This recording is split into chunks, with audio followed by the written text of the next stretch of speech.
श्री क्षेत्र जत अत्यंत जागृत आणि नवसाला पावणारी श्री मायाक्का देवी श्री भाग्यवंती देवी देवस्थान जत। नमस्कार, मी मेघा जगताप, बीबीएम न्यूज मध्ये आपल्या सर्वांचं स्वागत। पाहूया आजच्या घडामोडी। जत येथे श्री भाग्यवंती देवी व श्री मायाक्का देवीचे भव्य दिव्य मंदिर उभारण्याचा संकल्प देवीचे पुजारी श्री बसवराज अलगूर महाराज यांनी केलेला आहे। हे मंदिर उभारणी व धार्मिक कामी भाविकांनी मदत करावी असे आवाहन श्री संत बागडे बाबा यांचे शिष्य व चिखलगी भुयार मठाचे मठाधिपती हबप श्री तुकाराम बाबा महाराज यांनी केले। जत येथील छत्रपती शिवाजी महाराज चौकाजवळ श्री मायाक्का देवी व श्री भाग्यवंती देवीचे मंदिर असून या मंदिराचे पुजारी श्री बसवराज अलगूर महाराज व सुवर्णताई अलगूर महाराज देवींची नित्य पूजा करतात। वर्षभर मंदिर समितीच्या मार्फतच विविध धार्मिक कार्यक्रमांचे आयोजन करण्यात येते। दरवर्षी गुढी पाडव्याला श्री भाग्यवंती देवी व श्री मायाक्का देवी यांची यात्रा भरवण्यात येते। या प्रसंगी देवीच्या मूर्ती पालखीत ठेवून पालखीची सवाद्य मिरवणूक जत नगरीतून काढण्यात येऊन उपस्थित सर्व भाविक भक्तांना महाप्रसादाचे वाटप करण्यात येते। कर्नाटकातील बेळगाव जिल्ह्यातील रायबाग तालुक्यातील श्री क्षेत्र चिंचणी मायाक्का देवी यात्रेतील पालखीचा मान श्री मायाक्का देवी व श्री भाग्यवंती देवस्थान जतला दिला जातो। जत येथे श्री मायाक्का देवी व श्री भाग्यवंती देवीचे मंदिर हे श्री बसवराज अलगूर महाराज यांच्या राहत्या घरातच एका स्वतंत्र जागेत असल्याने हे मंदिर छोटे असल्याने श्री बसवराज अलगूर महाराज यांनी त्यांच्या निवासाकरिता दुसरीकडे जागा घेतली असून सध्या आहे त्या संपूर्ण जागेवर श्री मायाक्का देवी व श्री भाग्यवंती देवीचे भव्य दिव्य असे मंदिर व सभागृह उभारण्याचा संकल्प श्री अलगूर महाराज यांनी घेतलेला आहे। याचाच शुभारंभ म्हणून व अलगूर महाराज हे गेली 21 वर्ष सलग नवनाथ ग्रंथ वाचन व 2 वर्षांपासून श्री गुरुचरित्र वाचन करतात। यासाठी शुक्रवारी मंदिरात विविध धार्मिक कार्यक्रमांचे आयोजन करण्यात आलेले होते। शुक्रवारी पहाटे देवींना स्नान व अभिषेक, महापूजा व नंतर आरती आणि नैवेद्य असा विधी पार पडला।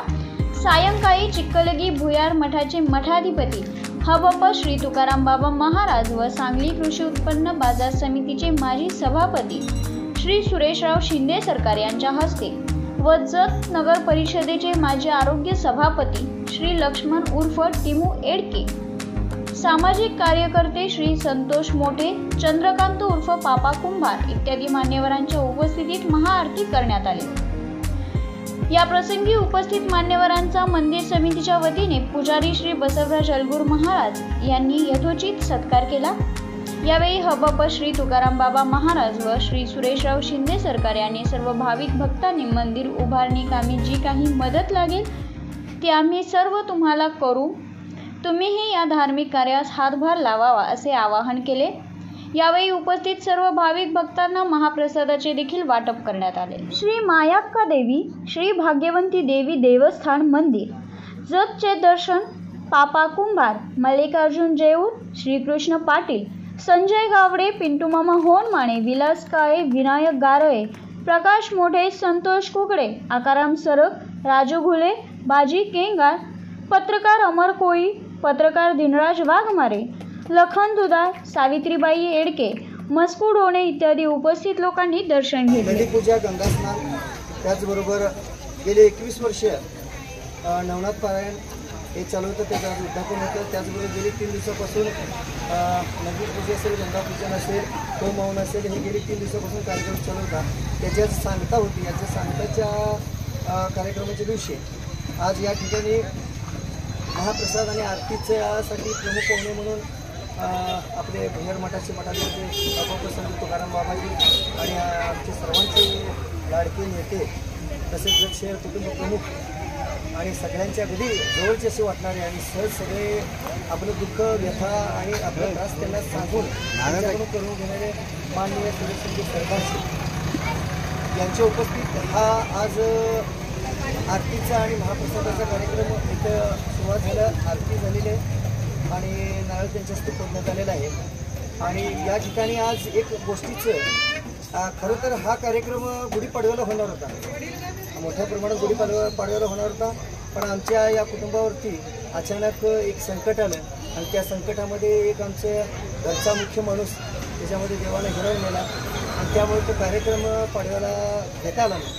पण त्यानंतर बऱ्याच लोकांनी, संत साधूंनी, महाराज लोकांनी सांगितलं ह्या सगळ्या गोष्टी टाळता येत नसतात आणि मंदिराचं काम हे थांबवता येत नसतं. त्यामुळे तुम्ही ही जी पुढची जी वाटचाल असेल, पूजापाठ असेल, यात्रा असेल, प्रसाद असेल, ती तुम्ही चालू ठेवा. दुःख माणसाला आहे, देवाला नाही, मंदिराला नाही.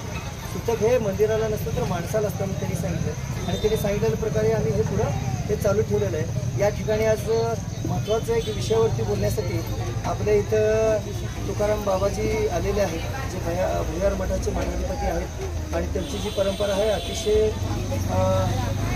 संत गाडगे बाबा आणि संत बागडे बाबा यांचे ते शिष्य आहेत आणि त्यांचे उत्तराधिकारी आहेत. त्याचबरोबर त्यांनी केवळ संन्यास धर्म इतकाच पाळून केवळ मठामध्ये बसून पाहिजे ते सुख ऐश्वर्याराम त्यांना भोगता आलं असतं, पण ते तसं न करता मठातून बाहेर पडून लोकांचे कष्ट दुःख दूर करण्यासाठी कोरोनामध्ये अनेक लोकांना भाजीपाला वाटले, अनेक लोकांना सहाय्य केलेलं आहे. काही झालं त्या ठिकाणी पोचून मदत करायचं. त्याचबरोबर आता अलीकडे त्यांनी 5 दिवस उपोषण करून प्रशिक्षणार्थी विद्यार्थ्यांचा प्रश्न मार्गी लावलेला आहे असे बाबाजी आहेत आणि त्यांचासुद्धा सहवास आम्हाला लावावा असा आम्ही देवाची प्रार्थना करतो आणि त्यांना 2 शब्द बोलावे अशी मी त्यांना विनंती केली. आज या ठिकाणी भागामध्ये या ठिकाणी महापूजा आणि श्रावण महिन्याच्या अनुषंगाने एक अनुष्ठान आहे. त्याचबरोबर त्या माध्यमातून बघितलं तर गेली 21 वर्ष या ठिकाणी आपण नामजप या ठिकाणी करतात. सुंदर पारायण करतात. वास्तविक पाहता पत्रकार क्षेत्रामध्ये असताना देखील एक वेगळी समीकरण ह्या माध्यमातून आहे. मला दादाने म्हणते की आपण ह्या तालुक्यामध्ये जर बघितलं तर सगळी प्रेमाळू भक्तिमय वातावरणामध्ये म्हटले आहेत. राजकारण क्षेत्रात जरी तुम्ही सर्वजण असला तर अध्यात्म जिथं आहे तिथं अगदी मनापासून आणि धनापासून सगळ्याच गोष्टी तुम्ही सातत्यपूर्वक असतात. जिथं आम्ही आहे त्या ठिकाणी तुम्ही 100% आतापर्यंतच्या कालावधीमध्ये आहात आणि एक चांगली संकल्पना अलूर महाराज आपल्या माध्यमातून या ठिकाणी होते. माणसाने माणसासाठी काहीतरी करणं गरजेचं आहे. तिथं ते करावे, देवाचे चिंतन करून या मनच शुद्ध व्हावे. त्या परमात्म्याची ओढ सगळी जर कुठं सुख नसेल, सुख कुठं असेल तर ते कुठं देवाच्या दारामध्ये असतं आणि ते मानून घेण्यासाठी जिथं जिथं आध्यात्मिक असेल एक 10-15 मिनिट का म्हणा एक माइंड डोकं शांत होतं. एक आरती असेल किंवा बाकी गोष्टी प्रत्येक माणसाने ती जोपासणं गरजेचं आहे आणि खरोखर एक चांगली संकल्पना माऊली आपण आपल्या माध्यमातून मांडतात. अनेक क्षेत्रातले अनेक सगळ्याच पक्षातील सगळेच मंडळी या ठिकाणी एका छताखाली येतात. हे तालुक्यातलं एक वैशिष्ट्य आहे. तालुक्यातला भेदभाव, राग, दोष, मंच हे सगळं बाजूला ठेवून इतर काळामध्ये एकामेकाच्या ह्याच्यामध्ये असतात, पण आमच्यातली संस्कृती जर तालुक्यातली घ्याव्या तेवढी कमी आहे. मी ह्या वेळेस अशा वेळेस सगळी मंडळी एकत्र येऊन हा एकमेव सोहळा की ज्या ठिकाणी प्रत्येकाने हिरारीने काम करण्याचा भूमिका प्राप्त होतो.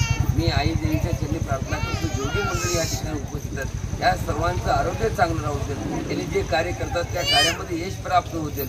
किंवा भक्तगणाचं जे संकट आहे ते दूर होतील आणि परमात्मा ज्या कार्यासाठी आपण उतरलात माणसाला किती द्या कमीच पडणार आहे. की आपल्याला ह्या सगळ्या गोष्टी काय माणसाला लागतं आवडीने भाव हरिनाम घेतली तुझी चिंता त्याचीच सर्व आहे. त्या परमात्म्यावर एखादी गोष्ट टाका तर ती 100% साध्य होईल. आणि महाराज तुम्ही म्हटल्याप्रमाणे की पाडव्याच्या अनुषंगाने आपण एक ठिकाणी छोटंसं मंदिर बांधण्याचा त्यांनी संकल्प त्या ठिकाणी केलेला आहे आणि ते मंदिर व्हावं अशी त्यांची खूप दिवसाची इच्छा आहे. मी देखील या ठिकाणी आलो पण मी तुम्हाला सांगितलं होतं की जेवढं जास्तीत जास्त आम्हाला सहकार्य करतोय मी माझ्याकडून तुम्हाला ह्या कामासाठी फार काही नाही. खूप दिवसापासून तुमची तळमळ आहे, खूप दिवसापासून तुमची इच्छा आहे. महाराज मंदिर घरं दारं सगळं राहतात हो, तिथंच राहते सगळं, काही संकट येत नाही.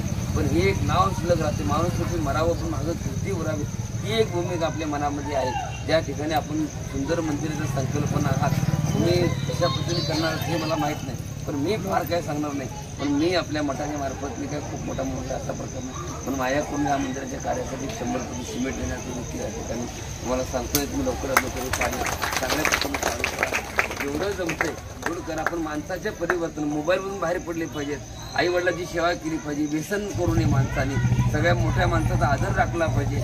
आज जर मोठी माणसं आली तर त्या माणसाच्यावरती संस्कार पडले पाहिजेत. हे जे लहान मुलं समोर आहे त्या प्रत्येक माणसाच्या वर्तुळीवर परिवर्तन झालं पाहिजे. एखादी व्यक्ती मोठी आली तर त्यांना कशा पद्धतीने आदर सत्कार दिला पाहिजे या सगळ्या गोष्टी माणसं विसरून चाललेले आहेत. मोबाईलच्या जमान्यामध्ये माणूस कोण बोलायला आले, काय बोलायला आले काही कळत नाही, कोण आले कळत नाही, गेलेलं कळत नाही, काही समजत नाही.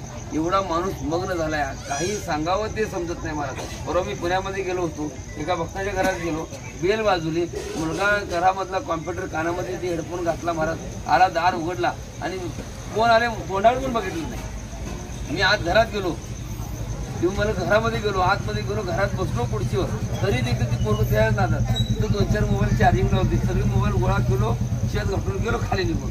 म्हणजे नंतर अशी परिस्थिती, एवढ्या परिस्थितीमध्ये ह्या सगळ्या गोष्टी होत असतात. एक सामाजिक काम आहे, चांगलं काम महाराज करतात, त्यामध्ये गुरुकुरून न जाता खरोखरच आध्यात्मिक क्षेत्राची ओढ प्रत्येकाने मनामध्ये राहावी, एक चांगली संकल्पना आपली आहे. त्यांना माझ्या मनापासून मी शुभेच्छा देतो. मला ह्या कार्यक्रमासाठी बोलवलं आणि या ठिकाणी देवीची आरती करण्याचा मान दिला, त्याबद्दल मला आभार व्यक्त करतो. धन्यवाद.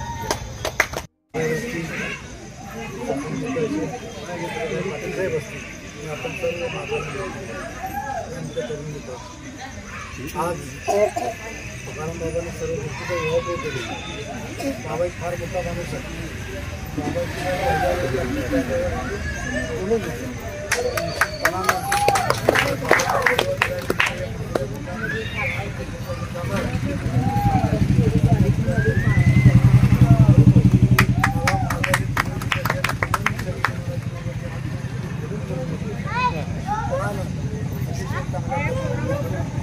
करूया कुठल्या प्रकारचा कुणाच्या मनात न ठेवता या मंदिरासाठी सर्वजण मिळून करतील.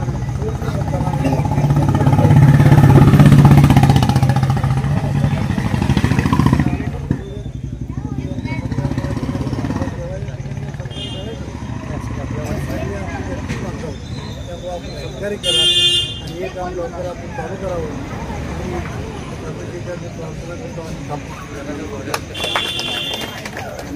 या ठिकाणी आताच बाबाजी सांगितलं, बाबाजी बऱ्याच दिवस झाले आधी. खरं तर तुम्ही बाबाजी मूळ संकल्पना बाबाजी म्हणायला काय हरकत नाही. काय झालं, हे मंदिर बऱ्याच वेळेला बऱ्याच लोकांनी सांगितलं की डबऱ्यात गेले हे बरोबर नाही आणि तुम्ही हे वरती करून बघा. मग बाबाजीला म्हटलं की मंदिरासाठी इतकं मोठं काम आहे, ते कसं शक्य आहे. त्यावेळेला बाबाजींनी सांगितलं की तुम्ही आपण निमित्त असतो, करणारा तो असतो आणि आपण तुमचे सर्वजण पाठीशी आहे, तुम्ही सुरुवात करा. म्हणजे त्यांनी संकल्पना सांगितली आणि त्याच्यापासून सुरुवात केली आणि आज बाबाजींनी पण तसंच आपल्याला शब्द दिलेला आहे, सरकारने शब्द दिलेला आहे, एडेकरी दिलेला आहे. त्याचबरोबर संतोष यांनी सुद्धा 70,000 कर्नाला वर्गणी केली.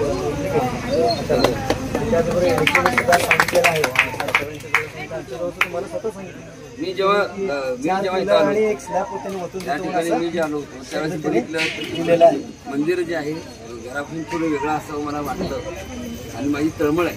ते मी सगळ्या देवांना मानणार, सगळ्या क्षेत्राला गूळ खावा, जिलेबी खावा, बुंदी खावा, लाडू खावा, काही खावा, ती गोडच लागणार आहे. ती कुठल्या का माध्यमातून फार नाही, पण आपलं वेगळं असावं, वेगळं पण असावं. मला जी कल्पना वाटली मी त्यांच्यापुढं मांडली. मला मंदिर घरामध्ये नको आहे, थोडं वेगळ्या पद्धतीने आपण त्याला उभा करा, ही एक भूमिका माझी मांडली. आणि मला वाटतं देव माझ्या पोटात शिरला असेल आणि मी त्याला जे सांगितलं असेल. बाबाजीला अनेक विनंती आहे. आज तुकाराम बाबांनी सर्व गोष्टीचा व्यवहार केली. बाबा एक फार मोठा माणूस आहे.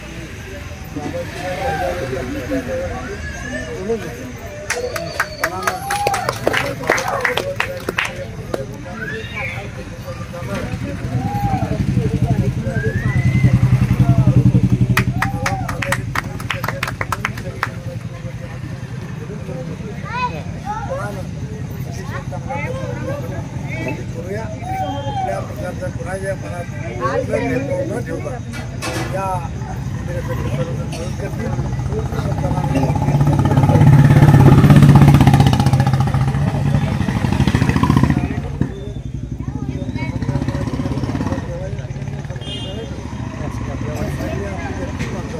त्यामुळे आपण सहकार्य करा आणि हे काम लवकर आपण चालू करावं.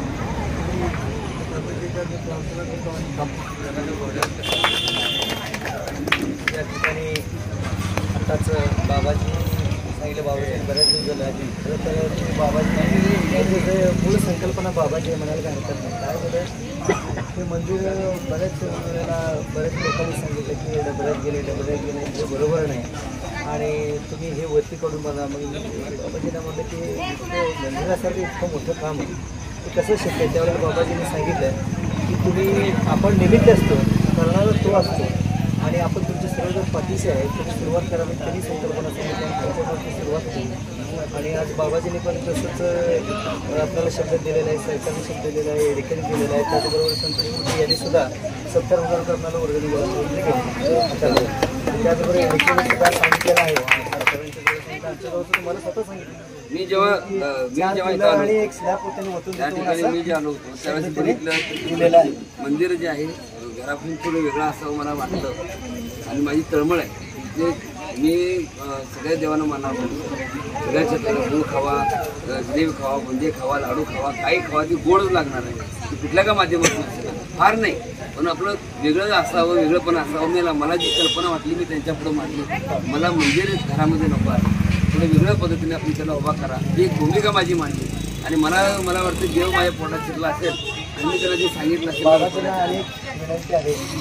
आमचे दोन्ही मागचेच आहेत दोघं पण आणि आमच्या वागणती आहेत आणि आमचे अगदी जवळचे दोघांचाही सत्कार आपण करावं आणि त्यांनी ते स्वीकारावं अशी माझी विनंती आहे सर्वांच्या वतीने. असू दे देवाच्या वेळेत नको म्हणू नका. बातमी आणि जाहिरातीसाठी आमच्या चॅनलला लाईक आणि सबस्क्राईब करा. धन्यवाद.